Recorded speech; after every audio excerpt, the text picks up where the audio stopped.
Hi everyone, in front of me I've got Motorola Signature, and let me share with you how to reset the settings on this device.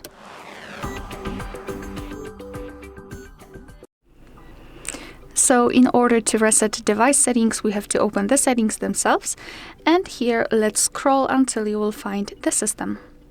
Then let's tap on Reset Options, and here on the third position we've got the option Reset Device Settings, so just tap on it. Here we've got the information that your device will reset device settings and restore original settings. Any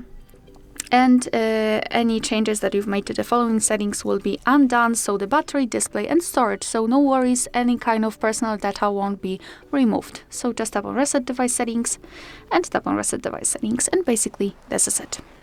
Alright, so that will be all. Thank you so much for watching. Please hit the subscribe button and leave the thumbs up.